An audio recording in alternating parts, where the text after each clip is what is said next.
جو جوہر ہے وہ دکھا، وہ تنتنا کے نکلا تلوار لے کر کے، اور آ کر حضرت حمزہ رضی اللہ تعالیٰ عنہ کے اوپر تلوار سے وار کیا۔ آپ لوگوں میں سے جنہوں نے لاٹھی سیکھی ہوگی یا بھالا بلم سیکھا ہوگا، لاٹھی اگر آپ اناڑی ہے تو یوں روکیں گے، وہ مارتا رہے گا، آپ روکتے رہیں گے، اور اگر کھلاڑی ہیں تو لاٹھی کو کروٹ دے کر روکیں گے تاکہ اس کا وار بغل میں گرے اور آپ کو اگلا وار کرنے کا موقع ملے۔ جو اسپٹ کھلاڑی ہے خوب سمجھتے ہیں، حضرت حمزہ کے اوپر عتبہ نے تلوار سے حملہ کیا، آپ نے اس کو کروٹ میں لے کر اس کے وار کو بغل میں گرایا، اور جب تک وہ سنبھلتا تلوار گھما کے اس کے سر پر وار کیا ہے۔ اس نے وہ جو ڈھال ہوتی ہے اس سے اپنے آپ کو بچانا چاہا، اتنا خطرناک حضرت حمزہ کا وار تھا کہ ڈھال بیچ سے پھٹی، عتبہ کے سر پر تلوار لگی، کمر تک چیرتے ہوئے دو ٹکڑے کر دیے اس کے۔ حضرت علی کا مقابلہ شیبہ سے ہوا، آپ نے اس کو جہنم رسید کیا۔ ابھی تیسرے کا مقابلہ شروع نہیں ہوا ہے، حضرت عبیدہ اور ولید کا مقابلہ باقی تھا۔ جب ولید نے دیکھا کہ دونوں مارے گئے تو بلا کسی للکار کے، بلا کسی آگاہی کے، حضرت عبیدہ کے پیر پر تلوار سے وار کر دیا، پیر کٹ گئے۔ جب پیر کٹ گئے تو پیر سے گودا نکلنا لگا۔ اس کی اس غداری کو دیکھا حضرت حمزہ اور علی نے تو بڑھ کر اس کے چار ٹکڑے کیے کم وقت کے۔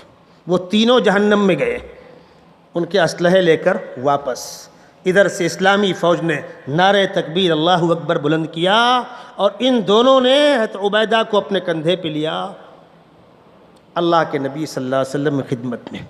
حضرت عبیدہ اس حال میں ہے کہ اللہ کے نبی کی ران پر ان کا سر رکھا ہوا ہے اور پیر سے گودا نکل رہا ہے۔ وہ پوچھ رہے ہیں یا رسول اللہ، دین کی خاطر یہ حالت ہوئی، اللہ کے یہاں اس کا بدلہ۔ آقا صلی اللہ علیہ وسلم فرما رہے ہیں جنت کی حوریں تمہارا انتظار کر رہی ہیں۔ اس شہید کی شہادت میں کوئی شبہ؟ اسلام کی خاطر جان دی کوئی شبہ؟ یہ جنگ بدر کا پہلا شہید ہے، جو اسلامی جنگوں میں سب سے مقدس جنگ ہے، جہاں فرشتوں نے آ کر شرکت کی ہے۔ شہیدوں کو یاد کرنے کا شوق ہے، جنگ بدر کے پہلے شہید کو یاد کرو۔ جنگ احد میں 70 صحابہ شہید ہوئے ہیں، اللہ کے نبی صلی اللہ علیہ وسلم چچا حضرت حمزہ شہید ہوئے ہیں۔ میں نے بتلایا آپ کو بہت دکھ تھا، بہت دکھ تھا۔ مورخین لکھتے ہیں کہ 70 جنازوں پر جو نماز پڑھی گئی ہے، 10 جنازے کر کے پڑھی گئی ہے۔ مولانا بھی نہیں آیا نا؟ کہاں؟ پیچھے سے آئے تھے؟ اچھا میں دیکھا نہیں۔ 10 جنازوں پر نماز پڑھی گئی ہے۔ یہ میں جو حوالہ دے رہا ہوں مورخین کا، بعض لوگوں کی رائے کچھ اور ہوگی، لیکن عام مورخین یہ بات لکھتے ہیں۔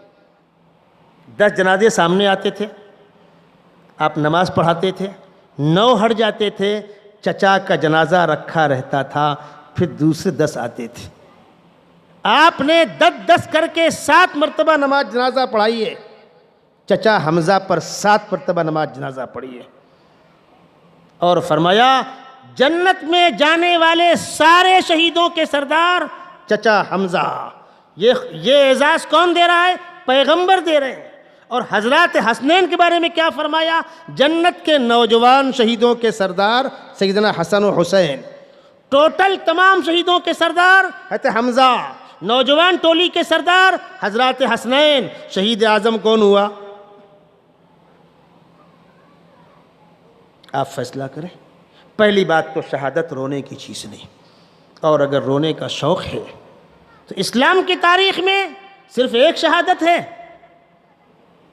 مکی زندگی میں ابو جہل نے ایک خاتون کی شرمگاہ پر برچھا مار کے ان کو صرف اس لیے شہید کیا تھا کہ وہ اسلام کے دامن سے دست بردار ہونے کو تیار نہیں تھی۔ بیوی سمیہ اسلام کی خاطر بہنے والا پہلا خون ایک خاتون کا ہے، اس کو یاد کرو۔ حضرت عمر کو یاد کرو، عثمان غنی کو یاد کرو۔ ارے بے غیر تو سیدنا حسین کے والد حضرت علی شہید ہوئے ہیں، ان کو یاد کرو۔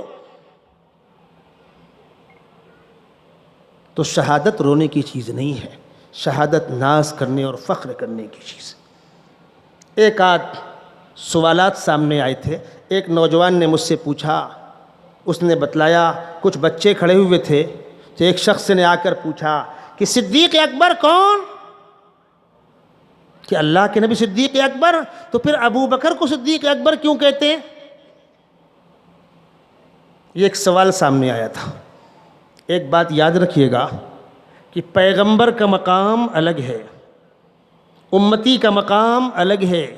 جب سیدنا محمد صلی اللہ علیہ وسلم نے اعلان نبوت کیا تو پہلی تصدیق ابوبکر صدیق نے کی۔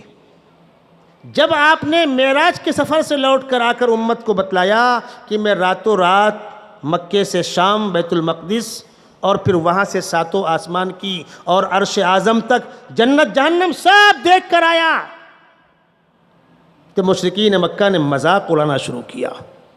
سیدنا ابوبکر صدیق کے پاس ابو جہل آیا، ابو بکر یہ بتلاؤ کوئی شخص اگر کہے کہ میں راتوں رات مکے سے شام چلا گیا تو ممکن ہے؟ انہوں نے کہا نہیں، ممکن نہیں ہے۔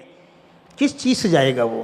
گھوڑے سے جائے گا، پیدل جائے گا، اونٹ سے جائے گا؟ تب ابو جہل نے زوردار کہا لگایا، کہا تمہارے ساتھ جن کو تم محمد کہتے ہو وہ کہتے ہیں کہ میں ایک ہی رات میں پورے عالم کی سیر کر کے آ گیا، مکے سے شام گیا، بیت المقدس۔ سیدنا ابوبکر صدیق نے فرمایا اگر وہ کہہ رہے ہیں تو خدا کی قسم بالکل درست ہے۔ تو ابو جہل نے کہا اس کو کہتے ہیں اندھی عقیدت، ابھی انکار کر رہے تھے اب تصدیق کر رہے ہو۔ تو ابوبکر نے کیا فرمایا تھا؟ جو خدا ان کے پاس پلک جھپکتے ہوئے فرشتے کو بھیجتا ہے، آج اس خدا نے اپنے پاس بلا لیا، تعجب کی کیا بات ہے؟ جانے والے کو مت دیکھو، بلانے والے کو دیکھو۔ قرآن نے معراج کا تعارف کرایا، سبحان الذی اسری بعبدہ، بے نیاز ہے، بے عیب ہے وہ ذات جس نے اپنے محبوب محمد صلی اللہ علیہ وسلم کو بلایا۔ تو چونکہ اس واقعے میں سب سے پختگی کے ساتھ اولین تصدیق کرنے والے ابوبکر صدیق ہیں، کس کی تصدیق؟ سیدنا محمد صلی اللہ علیہ وسلم کی، تو صدیق اکبر کون کہلائے گا؟ ان کا مقابلہ پیغمبر سے نہیں ہو رہا ہے، امتیوں میں صدیق اکبر کون ہے؟ ابوبکر۔ اب تم یہ مقابلہ کرو کہ صدیق اکبر حضور کی، ابوبکر، ارے حضور تو پیغمبر ہیں، ان کی تصدیق ہوگی، امت تصدیق کرے گی۔ اور تصدیق کس نے کی؟